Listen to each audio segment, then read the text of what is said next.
Greg said, I've had some studies on how as men get older, their sperm mutates and it leads to children being born with disabilities. Is a good rule to have kids before 40. I've not heard that. From what I understand, it's the mother that leads to high risk pregnancies as she gets older. I mean, I've seen lots of guys 50, 60, even I think I know a guy 71 that had a very healthy kid as well. I mean, he won't be around long to see that kid grow up, but yeah, from what I understand, it's her ability to carry the child. I mean, as she gets older, the pregnancy starts to get called a high risk pregnancy, so it's not a good idea to do that with an older chick. Yeah, the whole kids before 40 thing is more so like, how old do you want to be when you're chasing them around? How old do you want to be, and the energy levels you're going to have when you're older, and that sort of thing. So, but I haven't heard anything like that either. Do you guys have plans to have kids, Jaron and Chris? I'd like to. Still relatively young, but I think the window would be between 35 and 40. But yeah, I definitely would like to. Yeah, I'm kind of there too. I've been on the fence, but looking back when I was a kid, I always really wanted them. I was the oldest in a family of four, like myself, my siblings, and I pretty much raised my younger siblings, so I know I'm good at it. Like they're all champions. I'm super proud of them. Like we were really close. They all admire me, respect me. So I'm like, all right, well, if I could raise kids when I was like 8, I was put in that unfortunate position. I'd like to do it now with the world experience I have, but really it comes down to finding a correct partner. So I'm not saying like I'm gung-ho, like really like that's what I'm focused on trying to do it, but I'm keeping my eyes open and I'm vetting these chicks a lot more. So like if someone potentially falls in that camp, ideally, if I were to do it, I'd like to do it, before 40, early 40s at the latest, due to the energy question. But it's really hard since I've changed my standards in my head of what I'm going to accept in terms of like girls I hang out with. One, you get an influx of desire because literally you're just turning them down all day long. You're just like, yeah, you and I aren't compatible. You're not good for me. I don't see you as mother material.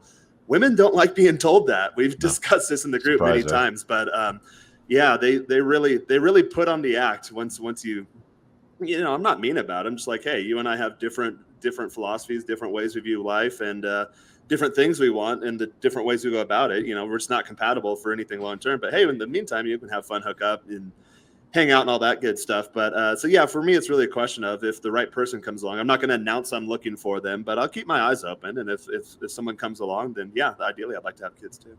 Would you guys move to a part of the world where it's friendlier to fathers? Like, I'm not sure what the deal is with Mexico. Moff's in the States. I mean, Florida's actually a good state for it. Tennessee's a good state for it. I think Tennessee's probably ranked the highest as far as friendliness to fathers. I think it was Kentucky, but some of those mid-Atlantic states. Yeah, you're right. Yeah, because it's like default shared custody. Like you basically have to prove the other parent's a degenerate, to have the custodial order for the kids all the time. But is that something that you would consider too, Jaron? Like, what's it like in Mexico? Have you looked at the rules there? Yeah, I know it's changing. I hear a lot of guys complaining, but I know that it still kind of favors doing what's best for kids. So I've met a lot of girls too, where they have like no custody of the kids, and it's just a matter of they were young and hot, married an older rich guy. The divorce happened. Usually, like we know why. The girl cheats or something, or a lot of times it's the girl gets older, she spits out the kids. The guy's having affairs with other girls because like it's kind of part of the culture. You just have side chicks. If you're a solid dude, it's known that you have multiple chicks here. And a lot of times the girls don't like that, so they leave or they cheat or whatever. It's all about like the social status thing. So the guy throws her out, he's got some money, and he gets full custody. So that is possible here. I've heard of guys getting screwed over, that the courts are changing, but it's usually guys that you'd expect to allow those things to happen to. And the alpha guys don't really have that problem, as far as from what I've seen. So for me, the question would be, do I want to raise a family in Mexico, and if so, where in Mexico? I like Mexico City. It's a little more liberal, though. It's a bigger city, so I'd probably go to Guadalajara or even go up to like northern Baja California, so I'm close to the U.S. From San Diego, I'm just a direct flight away from my hometown, 2 hours away, so I'd do something like that. Again, I haven't given it too much thought, but the idea has gone through my head, especially I live in a nice neighborhood. There's an all-girls school literally right down beneath me here. And it's a really good high quality school, like international school, because, when I'm walking down the street, they'll talk to you and stuff in perfect English and very well educated. So I've noticed, and I've dated girls that have gone to the international schools in other countries, and they're usually way higher. Did you scope out the neighborhood before you got that apartment there, like knowing that there's an all girls like college there sort of thing? I didn't realize it was an all girls college until I had moved in. I knew it was some sort of school, but I figured it was like a mixed use public school, but no, it's a private school. There's a lot of like what are the main courses that they? It's a K through 12. So it's a private Jewish school. There's a large Jewish population where I live. So I mean, you're dealing like, sorry, so it's a K through 12 all girls Or school. equivalent to K through 12. Yeah, their version of public education. So what's like the age of a grade 12 girl there? I think it's the same as the US. I think they do the 18, same as we 19? do. Yeah, 18, 17, 18, Oh, you're 19. going Yeah. super young then, eh? Oh, I'm not going after him. I'm just walking around doing my stuff, but they'll talk to you. Okay. No, I'm not going after him. Okay. All right.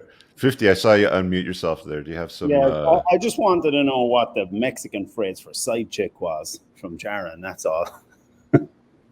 Ooh, that's a good one. I gotta think that. I'd probably just say like amante, like like lover. Yeah, Rich. Going back to what the initial question about the guy joining the community. So my daughter whacked her toe a few weeks ago, and my ex was like, she's got to go to the orthopedic. She's got to go to the orthopedic. She's with you. You got to take her, blah, blah, blah. So I call up a guy who's a member of the community who's a top orthopedic surgeon. He's worked on sports stars, and he spends half an hour on the phone with me. And he's asking me, what's this? What's that? What are her symptoms? What's this? And, he told me what to look for. And I explained it to him. And he said, nothing's broken there. He said, that's fine. Don't bother. Yeah. He said, and again, that's an untapped resource, or it's a tapped resource, and the community becomes what you use it for. Yeah, I always tend to defer to fixers in the community before anybody outside, just because I know, like, and trust them better. Plus, they're unplugged, right? Like, we're not dealing with plugged-in betas that could potentially put you at risk by dispensing irrelevant or dangerous advice, if we're being honest. Hey, 50, let me ask you this question since we were talking about kids. Is there any, because you're a seasoned man, kind of like, close to my part of life. And I was just wondering, is there anything that you would do differently, or any advice that you would give guys when it comes to, considering kids or raising kids or picking mother stock? I would advise guys not to panic, not to take the blue pill thing of you have to have kids now. Like when I looked about how I was plugged in, it's like you get pressure from family, society, everything. You're out partying, you're having a good time, you're focused on a career. You need to find a good girl and settle down. That can be the death sentence for some people, because they'll lower every barrier they have, and they will settle for some girl with baby rabies who's at 31, 32. Yeah. And I'll just say, resist the pressure. Focus on yourself. Focus on your career, because we can sire children into our 50s. There's a video that I just published today on the Entrepreneurs and Cars channel, like literally half an hour before we started this cast. Title is "She Wants a Baby, but Not Him."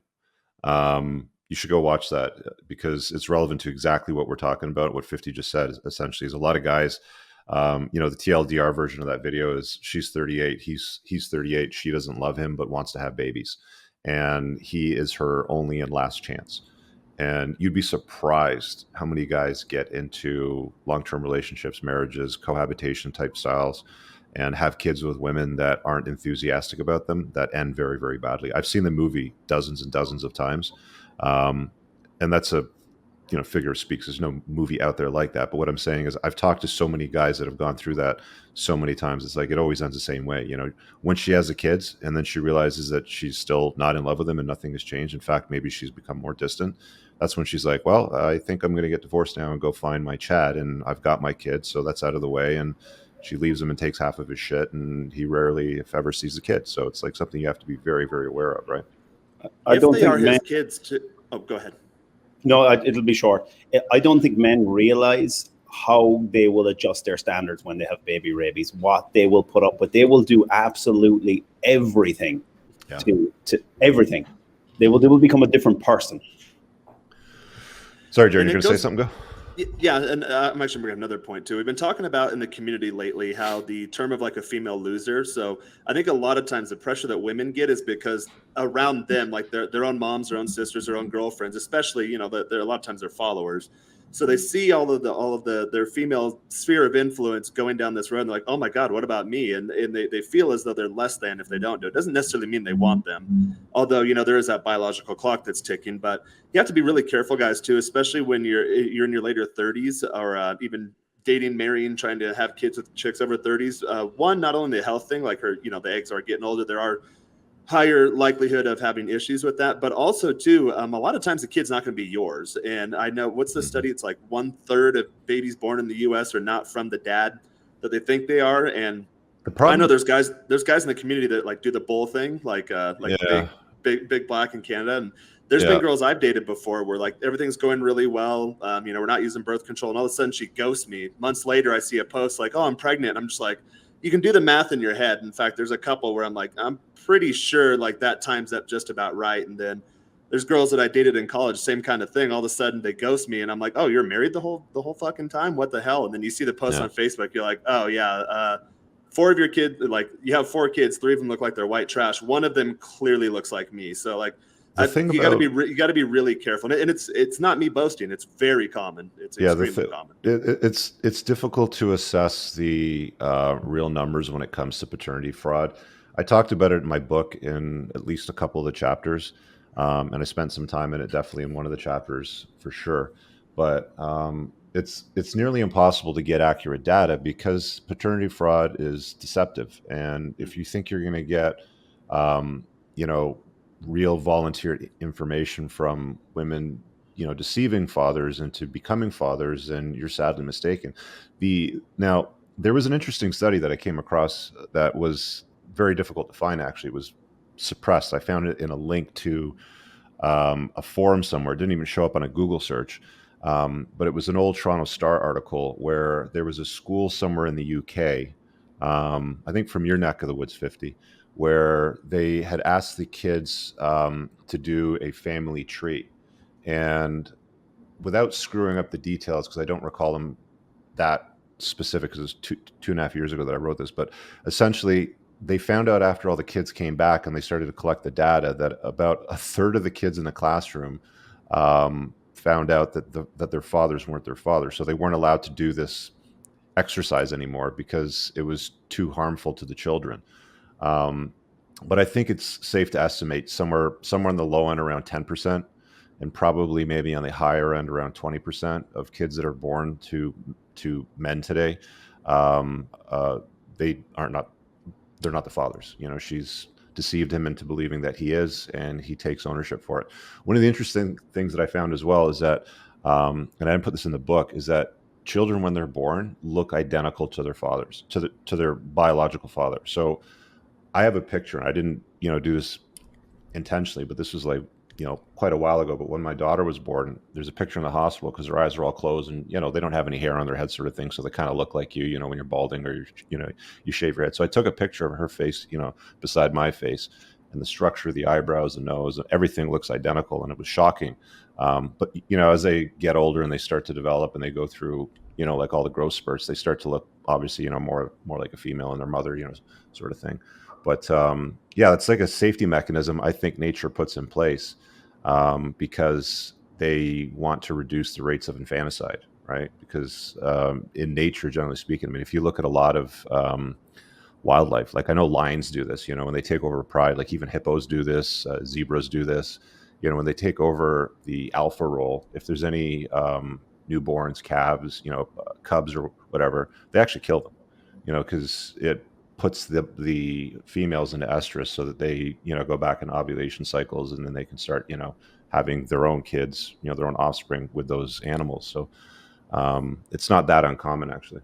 Yeah, it's really funny, right? How this whole idea of the stepfather dynamic, these guys are always praised as heroes and as like knights in shining armor. But on the other side of that coin, they're also the most dangerous person when it comes to bringing that into your family, especially if you have young daughters. So It's, stepfathers are so great. It's like, okay, but how about the ones that say, okay, these aren't my kids, I don't give a shit about these kids, all of the cases, and those get buried and those don't get talked about because again, it's we're out there to save the women, we're out there to save the single mothers and all that sort of stuff. So that's always really interesting that people will choose not to bring that up, and the fact that these guys in a lot of situations, I mean, they are the most dangerous predator when it comes to children is our fathers. And usually it's fathers, because again, you don't see a lot of single fathers running around out there. It's mostly single mothers. So all praise to the stepdads, but they're the same ones that's, oh yeah, dad that stepped up, and then 5 years later he's drowned 2 of the kids or whatever it is. It's fucked up.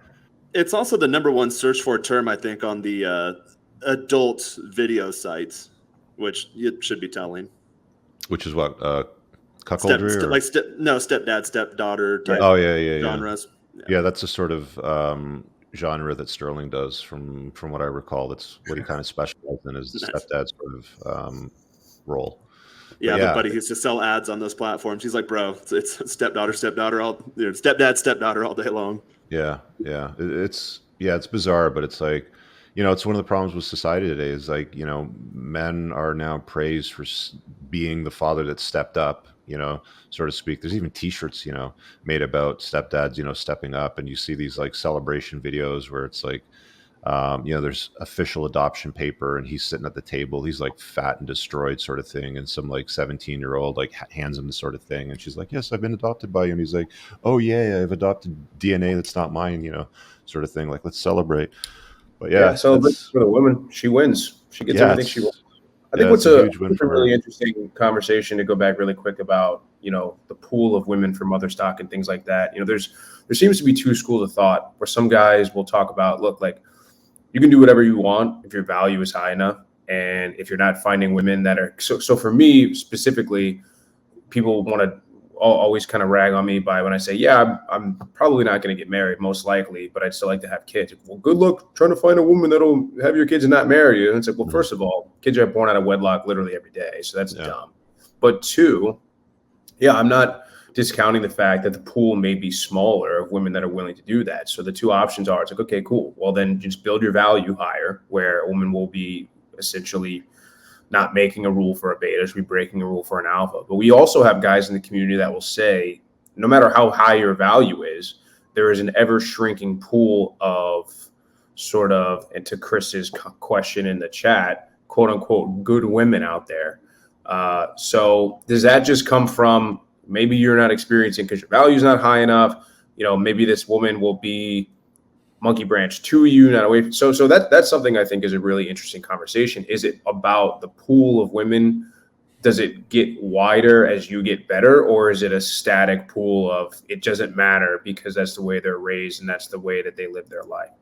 Yeah, as you get older and your value increases, there's an area of diminishing returns. They say that men peak around their mid to late 30s. There was an infographic somebody dropped in our generals chat the other day that said that goes as high as, I think, 50 or 60, but there was no source link to that, so I don't know, how reliable that is. But I'd say somewhere between 35 and like 40, maybe 45. If you've got good genetics and you taking care of yourself, you're spoiled for choice. You can pick any woman in any age range practically and still have lots of options and opportunities. A scarcity mindset's a very dangerous mindset for guys when it comes to women, because that's when you start to make those concessions. It's like, oh, well, she touches my pee-pee, once a month, and she said that, we get along well, even though that she doesn't love me, or even though she's not in love with me, she says that she loves me, so maybe I should just have kids with her. Like, that's essentially what that video was that I made, that I published on the Entrepreneurs and Cars channel hour and a bit ago. That's what guys do, and it's fucking dangerous, dude. Like, it's really a bad idea. Hey guys, I really hope that you enjoyed that short clip. If you did, consider supporting the creation of content by checking out my supplement line. Pinned in the top comment below of this video in the comments, there's a link to the unpluggedalpha.com/shop. When you click through, you'll be able to land over here, and the entire lineup is broken down by category that it performs best in: estrogen metabolism, fat burning, your foundational essentials for health, immune health, performance, and testosterone support. If you check out with coupon code ALPHA10, you'll get 10% off on your first order. There's also the option to use the subscribe and save model, where regular shipments will be sent over to you on a regular basis, and that gives you a little bit of a discount, and your supplement facts are always broken down over here.